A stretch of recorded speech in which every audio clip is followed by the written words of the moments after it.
Hey loves, what's up? It's Amelia. Today we're going to be talking about confidence. So first things first I want to say is every single person, spiritual or not, any type of belief, every person that you know is mind, body, and soul, right? The three things.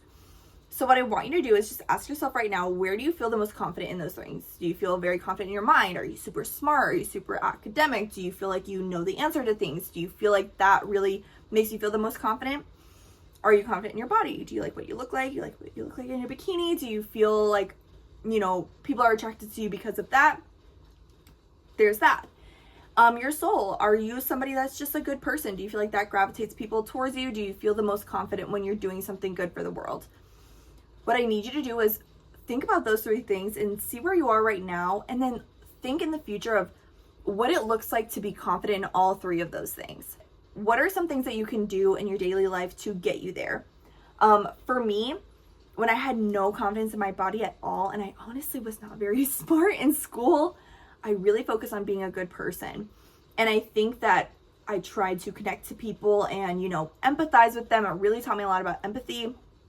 I also really tried to be funny, so I'm very dry humor. I'm definitely more of a dry humor type of a person.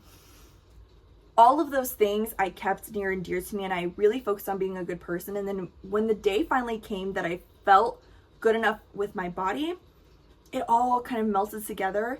And now with both of those things, I feel like my mind is strong. I'm quicker on my feet. I'm ready to go. I know what's going on, and I feel now all over confident because of those things are all, up there, and I feel good and I feel confident. Yeah, so okay, that was a good one. So the second thing that I want you to do is definitely beauty related. So I want you to see what your undertones are, or what is your color palette.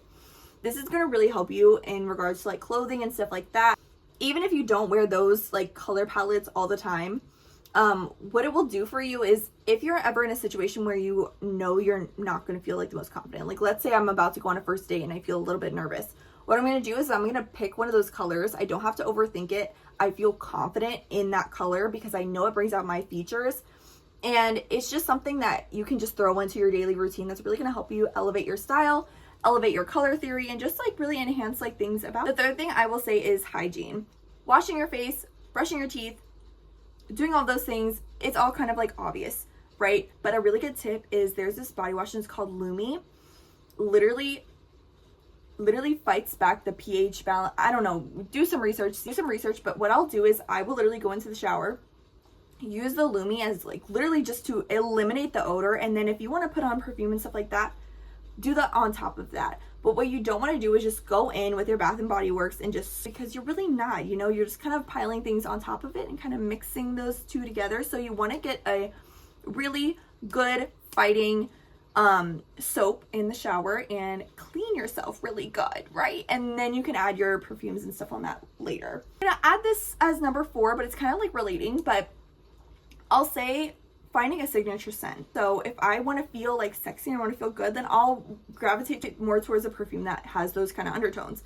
If I want to feel fun and flirty, then I'll gravitate more towards a fun perfume that's not that serious, and go with what feels right, but have signature scents so that when you're ready to do those things that you feel confident in wearing that, and it just enhances your whole kind of experience in doing that, and it'll bring you more happiness. The next beauty tip that I want to say is lashes. I literally just learned this recently, but I was a girl that loved lash extensions. I ended up getting an allergy to lash extensions. They weren't good for me. I had to stop. I realized I have really, really big really big brown eyes, and research what is the best false lashes for your type of eye. Think about things that will enhance the beauty that you already have. It's really going to enhance and make you just feel more confident, because it's I didn't have to try a little bit harder. This just popped on normal. I didn't have to fight it and do all these things that I usually have to do with other lashes that I've had before. And wearing false lashes, that's the other part of it. Girl, wear the lashes. I'm sorry, but you need to just wear them. It's okay. I know it might take a little bit longer. I know it might be difficult to put them on. Girl, figure out how to put fake lashes on. Figure it out. I'm sorry. You are smart. You are beautiful. You are confident. Figure out how to put lashes on. Get this lash glue. This is the Duo brush on adhesive, the green one. This is the one you need. sit yourself down, really practice, really put it on, and just go for it. It'll make you feel so much more confident. Another really good tip on how to be confident is being a really good listener. So if you are somebody that kind of overshares, if there's ever a situation where I'm in a conversation and I feel a little bit insecure, I feel like, I feel strange, I realize it's because I've overshared. I've kind of overstayed my welcome in a conversation. So then all of a sudden I'll kind of switch gears and kind of ask questions to the other person and really kind of take a step back. And that not only shows like a little bit of mystery, but it also makes you confident because you kind of have the upper hand in the conversation. So that's a really good thing, is work on being a good listener, you know? And that also is true too. So if you're talking with somebody and you're not listening, the person knows that you're not listening, because they'll say something back to you and you might not even realize it, but they're kind of testing you, and that's kind of showing, you're kind of showing your cards if you're not paying attention. So I know it might be a little bit more effort, but really pay attention and learn how to be an active listener, because it will make you confident in the end because you know what's going on. Let's say you feel the most confident singing, and let's say in this like imaginative world, you're gonna make a video and you're gonna sing and you're gonna post it on social media. I want you to really imagine in your head and be authentic, be real. How do you think the people around you in your life would respond to that? Do you think that they would make fun of you? Do you think that they wouldn't believe in you? Do you think that they would like the video and share it and be like, oh my gosh, I'm so proud of you, I'm so excited for you? Or do you think that they're going to be sneak dissing you? I really want you to think about that, because even if you are a god-awful singer, your best friend or people around you should be so supportive of you. And if there's somebody in your life that you know for a fact would make fun of you or not believe in you, that's an undercover hater. That's your intuition telling you there's something in you that knows that that person is not good to be around your energy. And you know, it's okay to be like, you know what, I don't think you want the best for me, and I think I'm going to take a step back from this. Period. Fake nails. I know, like money and stuff like that, and like I understand. Literally, if you can, go to Walgreens, figure out how to do, you know, your nails at home.